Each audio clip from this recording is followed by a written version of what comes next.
बंगाल वालों अगर बुरा नहीं माने तो एक बात करूं हाथ जोड़ के, मस्जिदों के 2-2 करोड़ के मीनार बनाने की बजाय कोशिश करो कि वो 2-2 करोड़ गरीबों पे खर्च करो और उनको मजबूत करो। अगर हमारी कौम 10 साल में मजबूत हो गई तो 2 नहीं बल्कि 10 करोड़ के मीनार हम बना सकेंगे। इसलिए मेरी गुजारिश है, जलसों के खर्चे भी कम करो, शादियों के खर्चे भी कम करो और सब खर्चे कम करके अपनी कौम को मजबूत करो। हुजूर अलैहिस्सलाम इसीलिए तशरीफ लाए थे। तो दीनदार बनो, मालदार बनो, और नंबर 3 एजुकेशन पे बहुत मेहनत करो। कोई भी जाहिल न रहे, कोई भी अनपढ़ न रहे, खूब खूब पढ़ाओ अपने बच्चों को। 10वीं 12वीं तक कभी मत रुकना, बल्कि अपने बच्चों को IAS बनाओ, IPS बनाओ, डॉक्टर बनाओ, इंजीनियर बनाओ। डॉक्टर भी BOMS वाला मत बनाओ, बल्कि MD और आला से आला डिग्री दिलाओ। अब आप कहेंगे मौलाना पैसे नहीं है, मैं आपसे कहता हूं हर साल ईद पे नया कपड़ा न बनाना पड़े न बनाओ, धुले हुए कपड़ों पे ईद कर लो, लेकिन अपने बच्चों की तालीम पे खर्चा करो। इसी तरीके से किसी और जगह पर पैसे लगाने की बजाय 10 साल अगर इन 3 निकात पर आपने मेहनत कर दी, दीनदार बनो, मालदार बनो और एजुकेशन को आम करो, हर बंदे को पढ़ा लिखा बनाओ। आप कहेंगे मौलाना नौकरी नहीं मिलती, मैं कहता हूं हम नौकरी के लिए नहीं पढ़ते, हम अच्छा इंसान बनने के लिए पढ़ते हैं। इसलिए कि पढ़े लिखे की तिजारत में अनपढ़ की तिजारत में फर्क है, पढ़े लिखे की गुफ्तगू में अनपढ़ की गुफ्तगू में फर्क है, पढ़े लिखे के उठने बैठने में अनपढ़ के उठने बैठने में फर्क है। देखो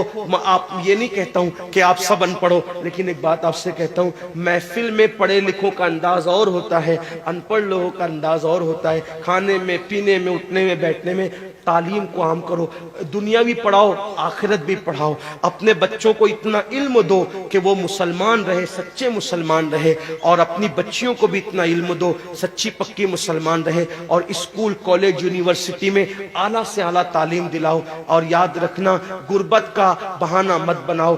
बिटिया की शादी होती है तो लाखों रुपए कहां से आते हैं, और आपसे कहता हूं 8 घंटे मेहनत करने की बजाय 16 घंटे मेहनत करो। मेहनत में पीछे मत हटो, अपने बच्चों को पढ़ाओ। सिर्फ 10-12 साल हिंदुस्तान के तमाम मुसलमान मेहनत करके अपने बच्चों पे मेहनत कर लें, कोशिश कर लें, काविश कर लें, तो देखना नक्शा बदल जाएगा। ये भी आपसे कहता हूं, एक बात कहता हूं, मना नहीं कर रहा हूं, अगर मुझसे गलती हो तो मेरे उलमा इस्लाह करेंगे, आप मेरी जात को देख के कबूल नहीं करना।